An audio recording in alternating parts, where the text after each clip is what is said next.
Panelistas que nos acompañan hoy día. Paso de agua, si no se me cae de aquí.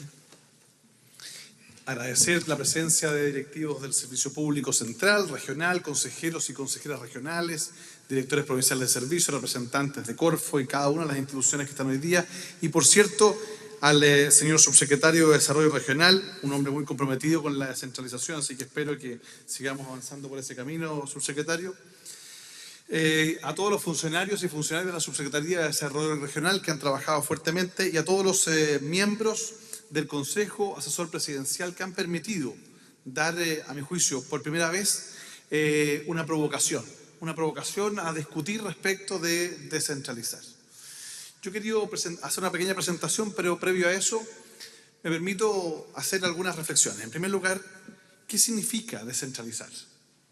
Descentralizar en la práctica significa entender el territorio como un espacio armónico. Descentralizar en la práctica significa entregar poder. Eso es la práctica. La descentralización es entregar poder. ¿Quién entrega poder? El que lo tiene, en condición esencial. ¿Quién entrega poder?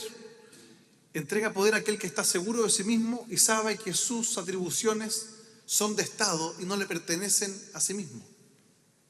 Entrega poder a aquella autoridad que tiene la capacidad de entender el país y no solo el territorio, su ministerio sectorial, su pequeño servicio. Y de eso déjenme decirles que hay bastante poco, porque a la hora de descentralizar los discursos son fantásticos. Todos queremos descentralizar, pero a la hora de pedirle a una autoridad central que entregue facultades, no que delegue, que entregue facultades al nivel regional o local, la situación es muy diversa. Entregar poder supone audacia, supone valor, supone entender la lógica de administración de un territorio, pero también supone la lógica de entender que el territorio no solo ha de ser administrado, sino que ser promovido como un espacio de desarrollo. Entender la particularidad de las zonas. Nosotros no tenemos una división regional que sea propio de diversas culturas originarias, más allá de que existen en algunas regiones. Pero nuestra división es artificial, es una división político-administrativa. Es decir, lo que hizo en su oportunidad el constituyente del 25 y el del 80, con las diferencias, es establecer una división territorial para una mejor administración del territorio. En provincias entonces, en regiones después. Pero no es que esta división del territorio sea como en algunas regiones de Francia, que responde a una matriz cultural completamente distinta. Y eso nos implica un tremendo esfuerzo. Porque si tuviésemos una región que naturalmente, culturalmente, tuviese vocación autónoma, el rol de la autoridad central más bien sería consolidar jurídica y administrativamente dicha matriz propia. Pero como no ocurre eso, el esfuerzo está radicado de manera potestativa en la autoridad central, la que tiene la posibilidad de avanzar o retroceder en estas materias. Y déjenme decirles, a modo de reflexión también, que más allá de los esfuerzos, y no me cabe ninguna duda del compromiso de la presidenta Michelle Bachelet de iniciar un proceso de descentralización que ha sido materializado a través de un trabajo permanente de la Subsecretaría de Desarrollo Regional y que ha contado con la participación de algunos servicios, yo creo que hoy día en Chile no hay visión descentralizadora en nuestras autoridades. Y no la hay por lo que les decía, por el temor a la pérdida de competencias, la pérdida de poder. Les voy a dar un ejemplo. Hace 2 días atrás, el día martes, estaba en discusión en la sala del Senado un proyecto que establece una institucionalidad nueva para la inversión extranjera, promovido por el Ministerio de Economía. Y en el marco de la discusión, yo no pertenezco a la Comisión de Hacienda, pero me permití leer el proyecto, estudiarlo, porque es lo mínimo que se le pide a un senador. Y resultaba que el actual Comité de Inversiones Extranjeras se cambia y es reemplazado por un comité de ministros del cual va a depender una agencia de inversiones extranjeras. Oh, sorpresa, al revisar el proyecto de ley en segundo trámite constitucional, si lo aprobábamos en la sala, iba a ley. que el proyecto contenía y decía en el artículo 15, el único órgano encargado de la promoción de inversiones extranjeras es la agencia. Dejaba fuera a todos los gobiernos regionales. Afuera. Se establecía la prohibición y es más, en un artículo siguiente se decía que los gobiernos regionales tenían que pedir autorización al ministro de Economía para promover inversiones en el extranjero. Entonces, cuando yo veo que hay un proyecto de este gobierno que tiene esa inspiración es porque no se ha entendido nada respecto de la visión que tenemos que poner. Ojalá este seminario se hiciera no solo para los actores que creemos en la descentralización, sino para las autoridades de gobierno que tienen la misión de materializar la descentralización en cada uno de los actos. Bueno, logramos, junto al senador Durresti y otros, advertirle al ministro: mire, ministro, sabe que este proyecto no va a ser aprobado en estas condiciones porque nosotros creemos que también los gobiernos regionales deben tener, tal como lo hacen hoy día, la promoción de inversiones, porque las realidades son muy distintas. El gobierno regional del Biobío ha hecho una tremenda misiones de innovación tecnológica a Silicon Valley, pero también ha puesto productos propios de la región del Biobío con mercados de China. Y eso es obra de los consejeros y consejeras regionales, de la Corfo, del Innova, del intendente, obviamente, del equipo, de la universidad. O sea, se ha armado. Y con el proyecto de ley no podría seguir haciendo eso. Bueno, para tranquilidad de todos ustedes, se suspendió la votación del proyecto, se convocó una comisión de Hacienda especial, yo me fui a meter en la comisión de Hacienda y con la venia del ministro corregimos esto y hoy día se establece en el proyecto que los gobiernos regionales van a poder seguir avanzando. Pero lo que quiero plantear es más bien la reflexión de la falta de conciencia de esto. Otro botón de muestra. El Ministerio de Justicia manda al Senado el proyecto de la Fiscalía de Alta Complejidad para nombrar un fiscal para delitos complejos que va a tener competencia en todo el territorio nacional, es decir, va a ser un fiscal por sobre los fiscales regionales. ¿Quién lo designa? El fiscal nacional a propuesta de una quina de la Corte de Apelaciones de Santiago. Si va a tener competencia en todo el país, entonces el senador Durresti dije: un momentito, ¿por qué si este señor va a tener competencia en todo el país lo va a designar la Corte de Apelaciones de Santiago? Podría ser la Corte Suprema, el Senado. Veremos una forma distinta, pero no parece adecuado. Es decir, lo que hay detrás de los proyectos de ley no siempre es coherente con el proceso que a mi juicio se ha iniciado ciudadanamente y políticamente. Y eso es lo que a mí me preocupa más bien en ese punto. Quería plantear eso. Y en segundo lugar, otra reflexión. Me correspondió ejercer como subsecretario del Interior y uno de los principales problemas que teníamos era cómo éramos capaces nosotros de materializar en el territorio la política pública del Ministerio del Interior. Porque el Ministerio del Interior, por definición, tiene la misión de promover el desarrollo armónico del territorio nacional, por ley de 1927.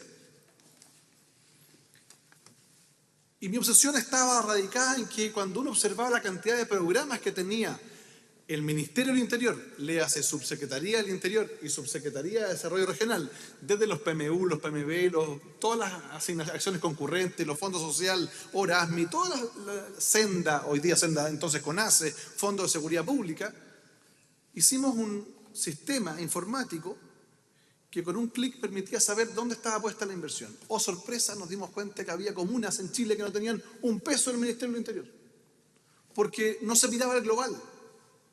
Se miraba más bien la necesidad local. Corregimos eso a través de este sistema que hoy día permite a la autoridad del ministerio tener en línea toda la inversión de todo el ministerio en cada una de las comunas, y con lo cual uno va viendo que más allá del criterio de estricta eficiencia del uso del recurso público, esta otra misión que tiene el Ministerio de Desarrollo Armónico del Territorio tiene que cumplirse a través de algún tipo de inversión en esos territorios. En el Ministerio, en la Subsecretaría del Interior también nos ocurría. En materia de política pública, en materia de delincuencia, ¿qué teníamos en el territorio? Hicimos una estrategia nacional de seguridad pública que incorporaba todos los factores, todos los elementos. Ministerio de Salud con prevención y tratamiento de drogas, Ministerio de Justicia con los temas de seguimiento de los hijos de presos, Ministerio del Trabajo focalizando un conjunto de programas de empleo especial para jóvenes en riesgo social que estaban con el Ministerio de Educación, focalización de becas a aquellos jóvenes que eran desertores escolares que estaban en situación de riesgo, es decir, todos los ministerios. Y cuando hacíamos la evaluación sectorial, cada ministerio reportaba haber cumplido el 100% de sus metas. Y efectivamente, sectorialmente cumplían el 100% de sus metas. Nos podríamos haber quedado con la felicidad de decir hemos cumplido en un 100%. Pero cuando uno veía que los esfuerzos individuales, 100% cumplidos de acuerdo a sus metas sectoriales, no tenían un resultado colectivo en el territorio. Porque todos invertían en el territorio, pero esa inversión en el territorio no conversaba entre sí. Entonces podía ocurrir que mientras uno invertía en prevención social, había otro que estaba invirtiendo más bien en represión en el mismo sector, lo cual era contradictorio entre uno y otro. Es decir, la política pública tiene que tener una caída territorial para efectos de que sea eficiente en el territorio, porque al final del día nuestros problemas, los problemas de los ciudadanos, los problemas de la gente de comunas más pequeñas, no se desarrollan en el país. No son un problema solo de educación, son problemas sociales que se desarrollan en el territorio. Y eso implica un esfuerzo de facultades y de coordinación de los recursos públicos. Veamos entonces algunos aspectos que me he permitido pensar. La primera provocación, insisto, no pretendo ni dar clase, ni mucho menos aún en este connotado consejo. Los países que logran armonía en el desarrollo de sus territorios revelan su vocación de imperio. Solo les voy a decir lo siguiente.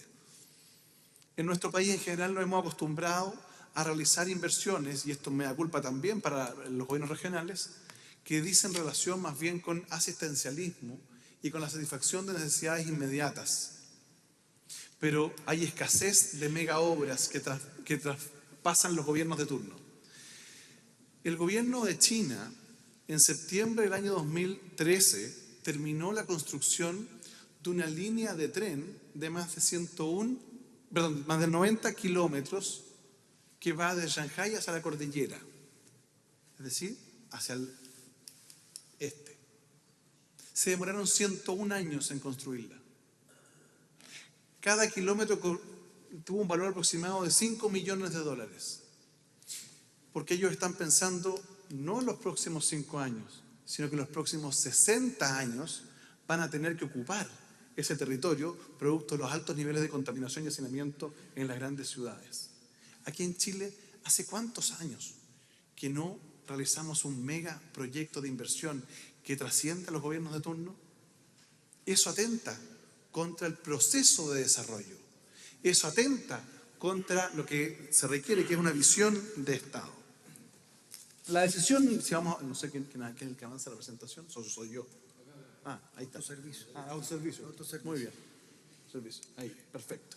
No voy a hacer mención a los destacados integrantes de la comisión, los objetivos que tuvieron en vista, las visiones, la diversidad de las opiniones y la provocación de las mismas. Yo creo que cuando leí el documento, el informe, la verdad es que hay varias cosas que a mí me provocaron. Otra cosa que dije, yo no estoy de acuerdo. Pero creo que por primera vez se daba una discusión muy de fondo, muy en serio. Con una visión que, insisto, puedo tener algunos matices como están de moda, pero la verdad es que avanza una lógica de descentralizar de manera efectiva. ¿Qué es lo que observo yo? En primer lugar, cuando uno observa los principios inspiradores, me puedo equivocar, pero es lo que yo logré percibir del análisis del documento.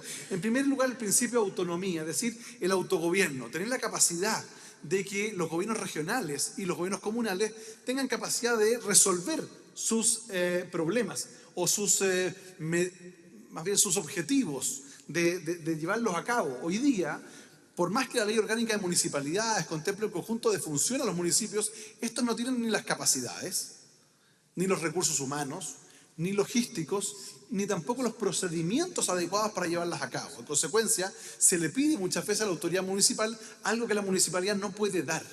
Lo mismo ocurre con los gobiernos regionales. A los gobiernos regionales se le encomienda, a través de la ley 19.175 orgánica del Gobierno de Administración Regional, un conjunto de funciones, promover el desarrollo armónico de la región. Pero la verdad es que con una asignación presupuestaria que en general viene bastante condicionada o con presupuestos sectoriales que intervienen de manera positiva desde el punto de vista presupuestario, pero de manera negativa desde el punto de vista de la planificación en el desarrollo de la región, es muy difícil que una autoridad, por más voluntad que tenga, por más capacidad que tenga, pueda remar contra ello. La prohibición de tutela. A ver, nosotros tenemos hoy día una verdadera tutela del gobierno central respecto a los gobiernos regionales. Los gobiernos regionales y los gobiernos locales tienen una tutela principal, la presupuestaria. primero. Pero no solo presupuestar en cuanto a la cantidad de presupuesto, porque eso podría aumentar o disminuir. Los presupuestos en general parten en X miles de millones y terminan multiplicados por 1 o por 2, por el aumento presupuestario. Pero lo que nos ocurre es que no solo es la cantidad de presupuesto, sino la capacidad, primero, para decidir respecto de ellos.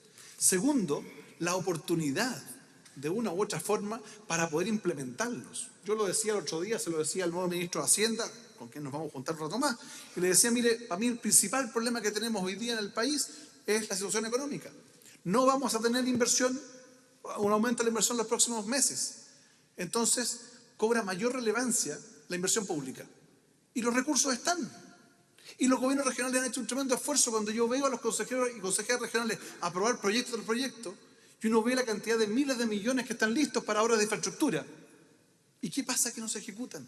No por mala voluntad, es porque no es posible que a estas alturas del desarrollo ese proyecto aprobado en la región de Los Ríos, en la región del Biobío o de Antofagasta, tenga que venir a la asignación presupuestaria en la dirección de presupuestos.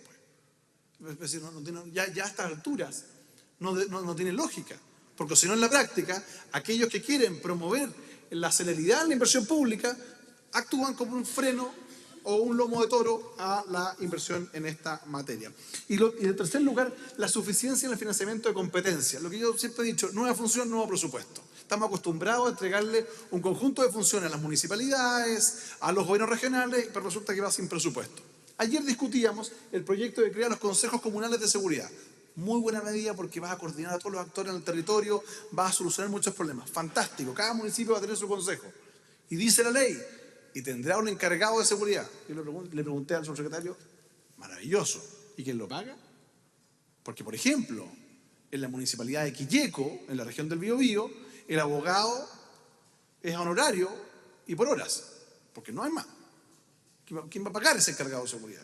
¿Quién se hace cargo? Entonces, creo que ahí también uno tiene que iniciar una reflexión respecto de tener efectivamente que cualquier modificación implique necesariamente una correlación de recursos. Les voy a poner un ejemplo. Hoy día, en los últimos años se ha quintuplicado la cantidad de proyectos que ingresan en promedio a los gobiernos regionales. La cantidad de proyectos ingresados se ha quintuplicado. Y resulta que nosotros tenemos hoy día la misma planta funcionaria que teníamos hace 5 años atrás. Una planta funcionaria, no es planta funcionaria para no enredar, una estructura funcionaria que tiene un 35% planta, 40% contrato y 25% honorarios, más o menos a nivel nacional. Entonces el punto es que eso no es suficiente para poder absorber las nuevas funciones. Entonces uno tiene regularmente que observar que el jefe de división o el jefe de departamento hace las veces de encargado de no sé qué, del programa no sé cuánto, y al final del día eso atenta contra la eficiencia. Y como me están apurando, voy a ir avanzando más rápido. Solo contarles que en esta materia tenemos, yo digo aquí, Carl Smith hablaba de la tiranía de los valores, cuando los valores se enfrentan. Entonces yo digo, bueno, aquí tenemos la prohibición de tutela y la autonomía enfrentados con el principio de la solidaridad y la coordinación. Porque cuando la Constitución establece que tiene que haber la debida coordinación y el desarrollo armónico del territorio, lo que está planteando son dos principios, solidaridad y coordinación. ¿Cómo conversan esos principios constitucionales con el principio de prohibición de tutela y autonomía? Es un tema que hay que desarrollar. Hay un tema que vamos a tener que analizar en las modificaciones constitucionales que se han propuesto.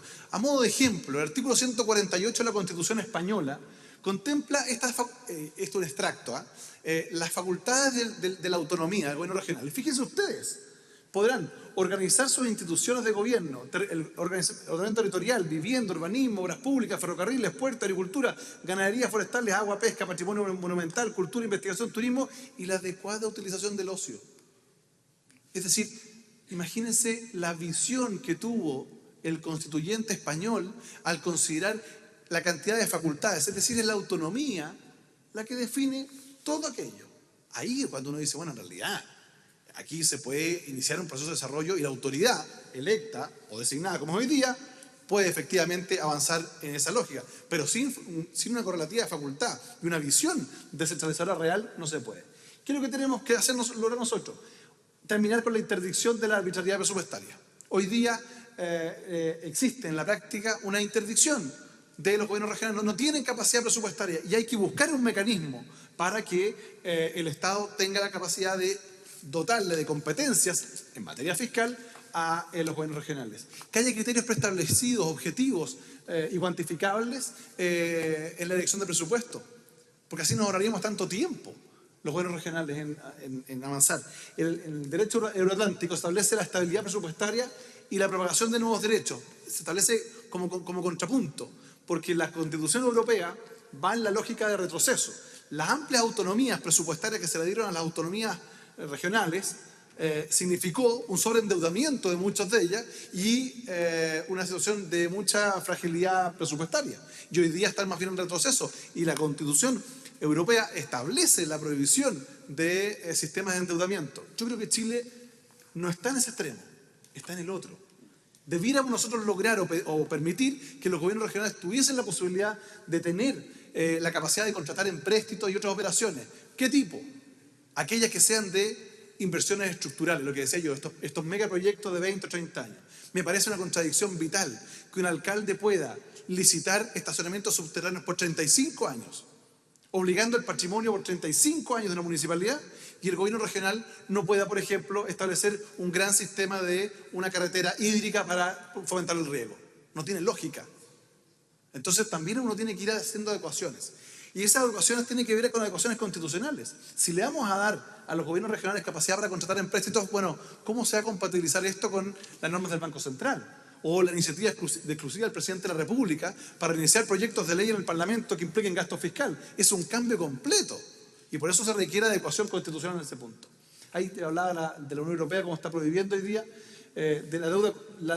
Yo siempre me he opuesto a que las instituciones puedan contraer deudas para financiar gasto corriente. Siempre la eventual contratación de deuda tiene que ser para inversión estructural, infraestructura para la competitividad, innovación, elementos que den resultado para más allá de los gobiernos de turno. En materia de patentes y tributos locales, yo creo que hay una confusión comunicacional. La gente confunde patentes con tributos, primer punto. Si uno dice vamos a dar la pelea por tributos propios o asignación específica, eso es norma constitucional. Y si vamos a dar esa pelea de tributos, cuidado, porque los que dicen, mire, las empresas que están en una zona deben pagar los tributos en esa zona. Se acaba el principio de solidaridad. Y probablemente los tributos que paguen las mineras en la zona donde está van a ser mucho más que los que paguen en la región de Aysén. Cuidado con el desarrollo armónico. Entonces empiezan a crearse colisiones. Hay que buscar un mecanismo. Por otra parte, el tema de las patentes, que sí, yo soy autor de un proyecto de ley, hemos trabajado por eso. Las empresas tienen que pagar las patentes en los lugares donde operan. Eso es un elemento básico. Pero yo tengo un matiz, porque mi proyecto de ley contempla un elemento adicional. Es que paguen lo que corresponde. Porque resulta que hoy día la ley de rentas municipales, si no me equivoco, el artículo 20, establece que las empresas pagan la patente municipal de acuerdo al resultado de un guarismo del capital propio al 31 de diciembre de cada año. Entonces, como sabemos, los contadores que son expertos en esto, el día 30 de diciembre, hacen traspasos de fondo, la empresa aparece con poco capital propio y el 31 de diciembre pagan 10.000 pesos. Entonces, mi proyecto le contempla, primero, que se pague en el lugar donde corresponde, pero en segundo lugar, además, que el capital propio se entenderá que es el promedio del año, con lo cual vamos a evitar que el 30 de diciembre los contadores hagan este traspaso de un lado a otro, porque, como bien decía el subsecretario, la comuna de la región metropolitana que tiene un presupuesto de 200.000 millones, muchas de esas empresas hoy día no operan en Santiago, operan en regiones, ¿no? Y por último, para terminar, yo creo que hay discrepancias en materia, por ejemplo, cuando se dice en materia de discrepancias que cuando hay interpretación sobre alcance de competencia o diferencias con el gobierno nacional o controversia sobre el financiamiento, se le propone al Tribunal Constitucional. Yo ahí tengo mis dudas. Tengo mis dudas por la naturaleza del Tribunal Constitucional, si sea la institución adecuada. Yo creo que, a mi juicio, por lo menos, no debiera inmiscuirse al Tribunal Constitucional como un órgano que resuelve conflictos de competencia. Creo que deberíamos buscar una alternativa mejor y eso va a ser parte de la discusión parlamentaria. Tiempo de implementación, elección de intendentes, transferencia de competencia y los estatutos propios insulares y territorios indígenas. Ojo con esto, no da lo mismo. Yo creo que el orden de factores sí altera el resultado. Me preocupa que la elección de intendentes salga antes que la transferencia de competencia. y de la reforma constitucional, porque vamos a estar dejando a un intendente electo que legítimamente va a querer ejercer su poder, pero no va a tener las competencias suficientes, no va a tener los presupuestos y eventualmente no va a tener tampoco las atribuciones. Entonces creo que esto debería ser, a mi juicio, legislativamente, un trabajo completo, es decir, que sea un solo proyecto donde vaya todo esto, porque a mi juicio tiene que haber coherencia entre lo primero y lo segundo. La descentralización no pasa por la calidad de electo de un intendente. La descentralización pasa porque ese intendente electo tenga las atribuciones, las competencias y las facultades adecuadas para desarrollar lo que se denomina en realidad un desarrollo regional. Y lo que a mi juicio, lo que nos faltaría a nosotros es hacer un proceso profundo de descentralización del conocimiento, de descentralización de la ciencia, de descentralización de la innovación. Y ahí yo creo que gente que hoy día está liderando el proceso en Corfo, pues porque tiene la visión y no le teme a la delegación de facultades o a la entrega de poder, porque entiende que el país no es un servicio y que el cargo no hace la función, sino que la función requiere de una visión general de Estado. Muchas gracias.